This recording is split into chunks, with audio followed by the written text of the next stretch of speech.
Hello, this is Aaron at Popaholic. Today I am talking to Andy Sullivan, the leader of the Airport 77s. They have a new album out called Don't Let Go, and we're talking to Andy right now. How are you doing, Andy?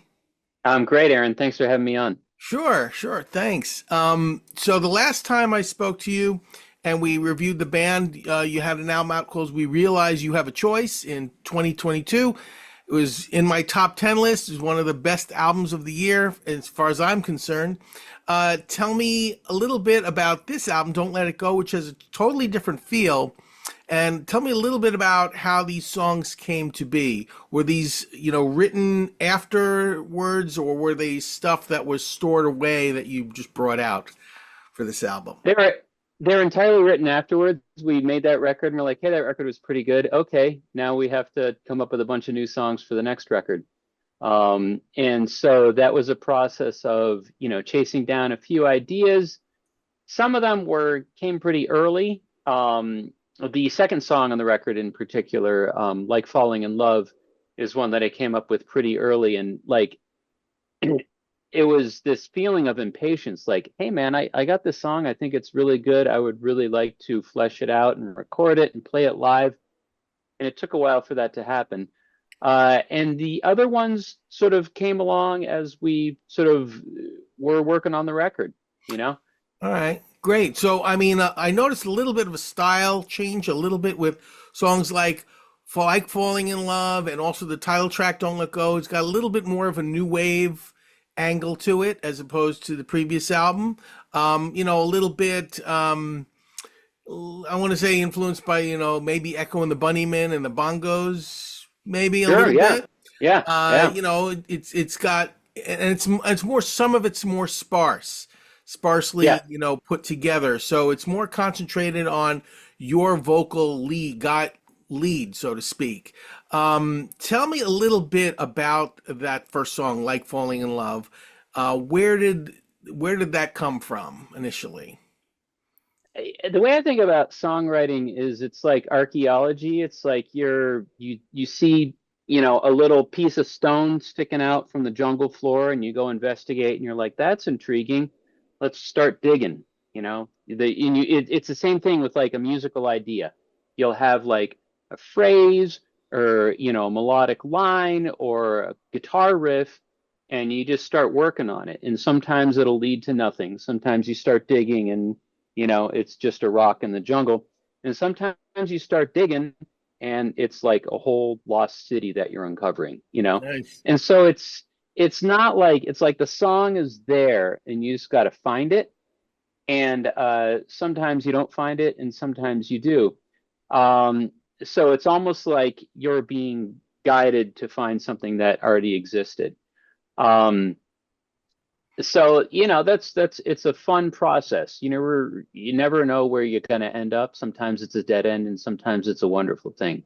Well, you had a um lot of good, wonderful things on this album. I really like the Thank you. opener, 1999, which Yeah, is almost like yeah, remembering the past, and it's almost like I wish I could have done this and do that. And is it, is that where yeah. it comes from? It comes from like basically saying, okay, this is where I was, and this is where I'm going. Is that kind of where we are with that song? Well, again, I mean, all of this stuff is fiction, and Yeah. all of it is just like it's a song that you're discovering. And so, like with that particular song, I was at an opera up in Maine last summer. It was Verdi, and Verdi's awesome. And there was a line that the soprano sang. She said, "Take me back," and I said, "Oh, that's file that one away." So I went home and I started plucking away at the guitar. And the 1999 part of it sort of came up towards the end. Like at that point, you've got the rest of it sort of fit together, and you're like, what falls into this slot? And you're like, well, the phrase 1999. And you think, oh, gee, somebody else wrote a song called that name. So how do we navigate that? Right. And so this is, when you think about Prince's song 1999, that was released in like 1982, and he's looking forward towards the end of the century. And it's this, apocalyptic end of it's this wonderful song about like it's the last night on earth, so we're really going to go for it. And so this song is like looking back all these years later, and there was a quite an eventful night on December 31st, 1999, and then the narrator is like pretty bummed out because things, have been miserable ever since. And so, you can, it's not autobiographical, but it tells a story. And, does it tell a story? Like you can think about like the 21st century has sort of been a cavalcade of horrors in many respects, right? Yes, for Um, sure. I totally and get so, that. yeah, so there's all sorts of ways you can slice and dice it. But yeah, I mean, Bryan Adams had Summer of '69. The Smashing Pumpkins had 1979. Taylor Swift had a record called 1989. I'm waiting for someone to come up with a 2009 or 2019, but those don't quite have the same sort of. They don't really roll off the tongue, Right, right? right, right. No, Yeah. but that's good. I like that dichotomy there. That's really nice. Also, my favorites, let me tell you about my favorite song on the album, Anyone But You. Mm, Great harmonies here, really impressive songwriting. yeah. I really loved where, how the chord shifts go in this one. Um, Tell me a little bit about that song, Anyone But You. How did that come about a little bit? Is that, I know So it's the it's same process, but where did you get some of those ideas for the lyrics? so that song was written by our bass player for this record. We got Chuck a new bass. Dolan? No, Chuck left. Oh, okay. And so we brought in a new guy. We looked around and we tried out a bunch of people, and we said, man, it'd be great to play with Cal Everett, who down here in Washington, D.C., if you're into power pop, if you're into melodic rock, like Cal Everett is like, he's a dude on the scene. He's best known, he was in a band called Four to Five Doctors back in the 80s. They put out a Yes. few records with Familiar with CBS. that Yeah. band? Yes.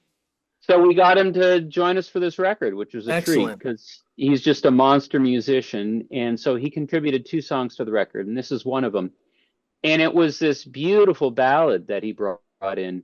And so we started playing with it, and then we ended up making it sort of more of like a sort of it's the way he brought it in was almost like a Paul McCartney kind of thing. And then Right. we played around with it, and it ended up with this. I think of it like Def Leppard Photograph. There's a lot of the same guitar things Yeah. happening, you know, big power chords. Yep. And Yep. so I'm glad you like it. I love that song too. It's a Yeah, beautiful one. it's really cool. Just because I got the bassist wrong, is the rest of the lineup different as well? I mean, do we still have John Kelly as drummer? Yes, Yes, yeah. okay. Wouldn't be the Did Airport anybody else? 77s without John Kelly. Yeah, did Yeah. you have anybody else join you on this album in particular? No, it's just the three of us, All right, So I perfect. brought in a bunch of songs and Cal brought in a couple songs. John, we're doing a song that John wrote that he sings. And so then we get together and we work on the arrangements and then we recorded them. So it Very was very nice. Very fun. nice.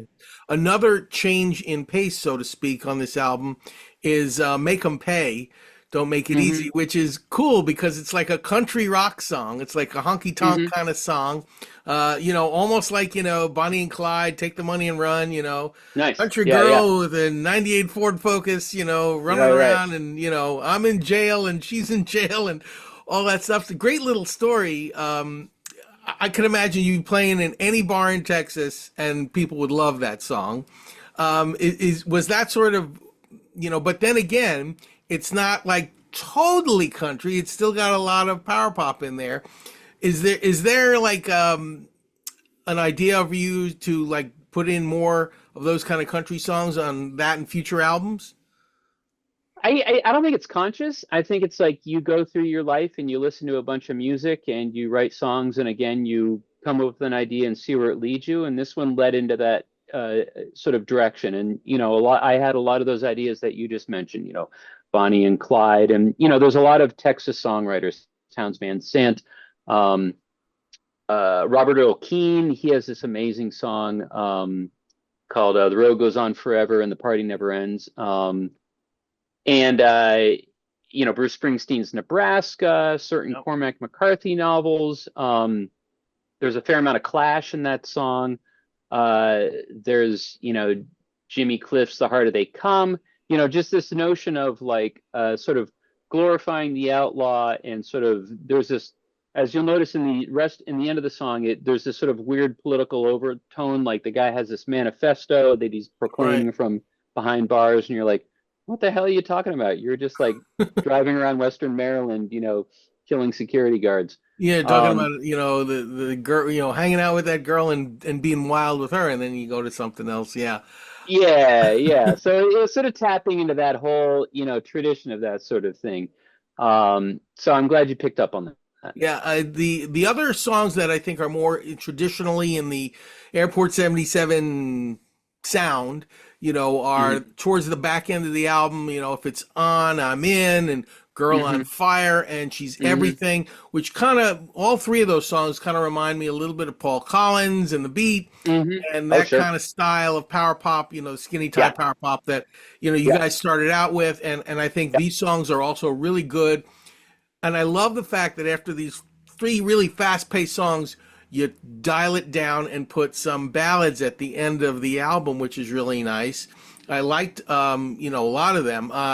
Hands of Time was impressive for me, and I really like the sentiment behind Satellite, because that kind of reminded me of, like, if you have kids, you're thinking of that kid is your satellite. You're launching them out to space. You hope they come by once a year. You know.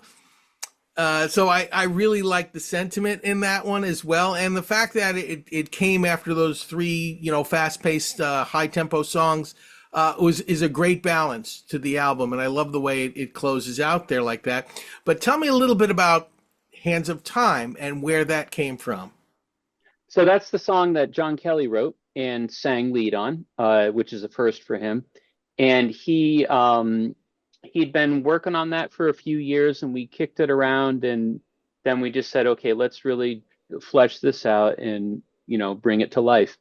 Um, and I was talking about the archaeology metaphor earlier, but another wonderful thing about making music is like you have this idea and it's half formed in your head, and you chase it down, and then you bring it to band practice, and then you kick it around a bit, and then it's like, okay, here's a song we can play live, and then you record it, and it becomes like it even more tangible, and then you play it live for people, or then like you put it on a record, and here I am talking with you about it, and it's just like it's the most amazing thing, So it's just like I feel so fortunate that like we can do this, we can come up with this thing, and then other people can hear it. Wow. Um, yeah, so that's, both that and then Satellite came. I wrote that one, and it was about the subject that you described.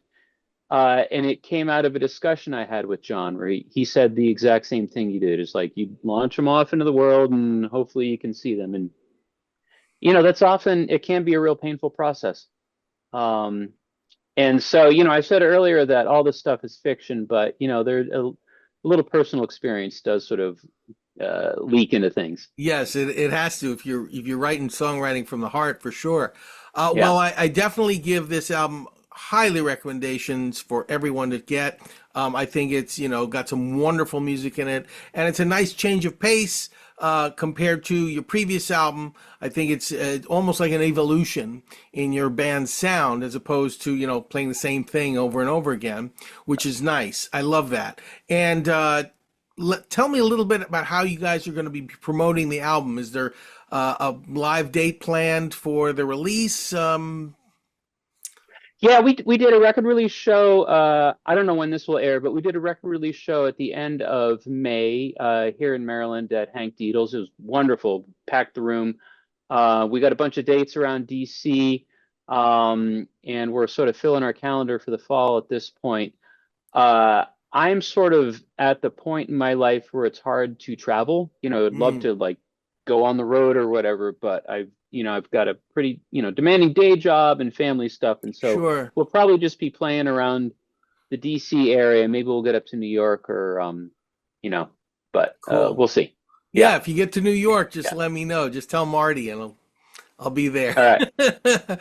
And yeah, so and this album is at this point, by the time this interview comes out, this album's released, and my review's out already. So I'm just telling people, get this album, the Airport 77s, Don't Let Go. Highly recommended by Power Popaholic. Andy Sullivan, thank you so much for your time and talking about this album and the continuing evolution of the Airport 77s. We look forward to hearing more from you as the years go on. Awesome. And Aaron, I want to thank you for all that you do. I mean, it's like scene builders like you, the people who are listening and promoting and building a community is really, really sort of what makes this genre and just music in general really, really special. So I really appreciate talking to me, of course, but also just your wonderful blog and everything you do. So thank you. All right, great. Take care then, Andy. All right. See ya.